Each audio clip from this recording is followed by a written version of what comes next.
what about your metabolism? What does it do to your metabolism? It's a really good question. It's fabulous for your metabolism. So the idea of fats as fuel revs up your metabolism.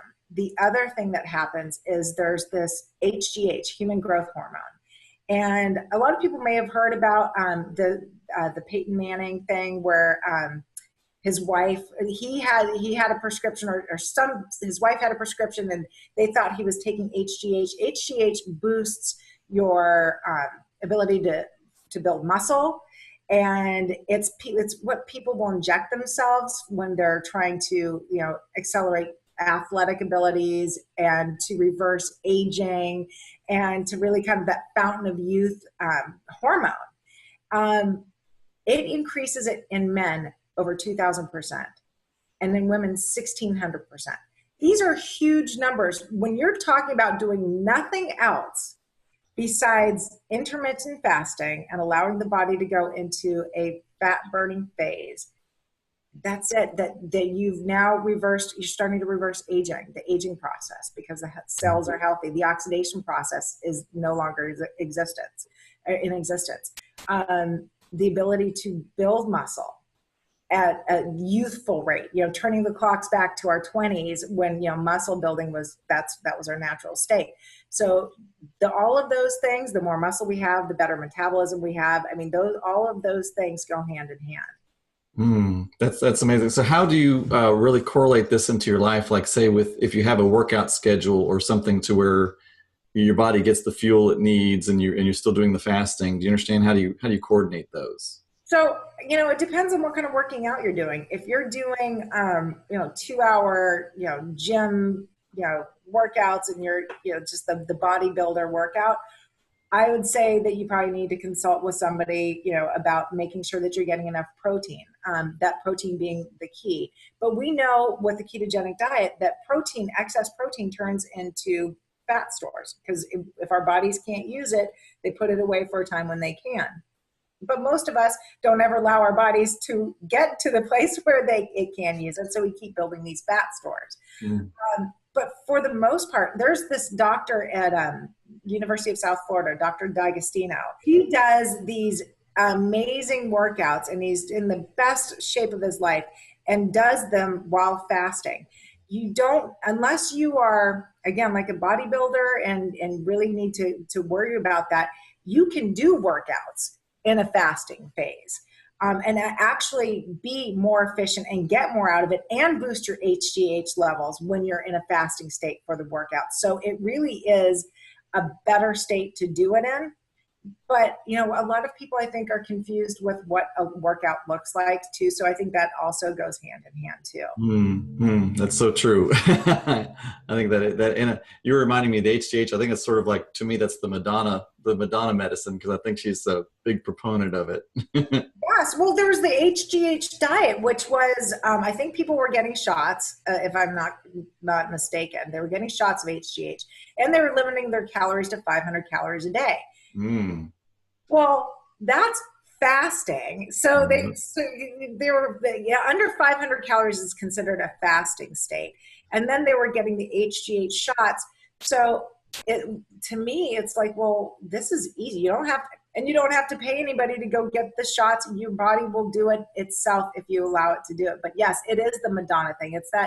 It's the reverse aging. A lot of people with my before and after picture are just blown away because I literally look like I took 10 years off of my life. My face it was completely different.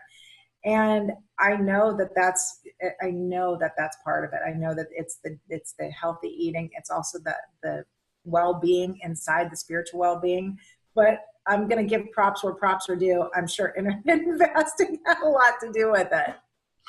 And I'm sure that it probably also makes you start to up your game when you are going to eat, as far as the quality of food that you consume when you're not fasting, right? Well, yeah. I mean, it allows, first of all, I eat 2 meals a day versus 3. So that's one less meal for me to think about.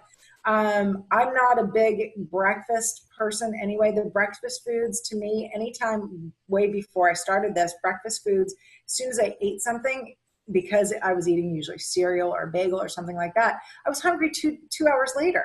Mm. But even back then, I noticed that if I didn't eat, I wasn't hungry until 12 or 1 o'clock. Like I knew that in the back of my mind, but I was also aware that if I ate oatmeal or something that was carb heavy, that I was hungry in 2 hours. I couldn't put the pieces together. I knew they were there. I just couldn't put them together. So now when I eat, I'm really aware.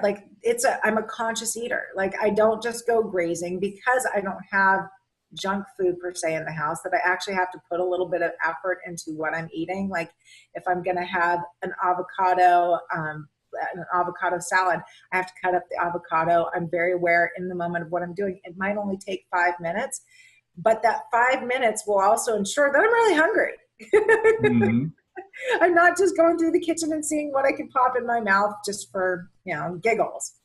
Right, right. And so, like you said before, it's very, I'm sure, very important to take in the liquids as you're doing this right here. Like, how many liquids should you take in? Should you take in more during the fasting period than after? I do all day long. I do all day long. And I've said this before, I say minimum half your body weight in ounces. And that is a minimum. That's not like a lot of people are like, oh, I achieved that. I'm like, that should be like, on a day when you just don't have time to be, staying up on it. Because the other thing too is that as we're in that intermittent fasting and then ketosis state, we're flushing all those toxins and all those dead the dying cells off. We need to get those out of our body, and we'll also that and so we kind of go into this thirst mode, or at least a lot of us do. And that's our body's way of saying, hey, keep drinking, let's keep flushing this stuff out. It's a rare phenomenon that happens, or maybe not so rare, but it's like, oh yeah, I'm thirsty, I must be in full-blown ketosis, so I'm drinking a lot. But I probably drank 120 pounds, and I probably drank on an average day at least, I'd say, 85 to 100 ounces. And 85 really is kind of on the low end. So it's really kind of like 85 to maybe 110. And I love my water, and I love my lemon water. It's like I tell everyone, I've always got this water bottle here by my side.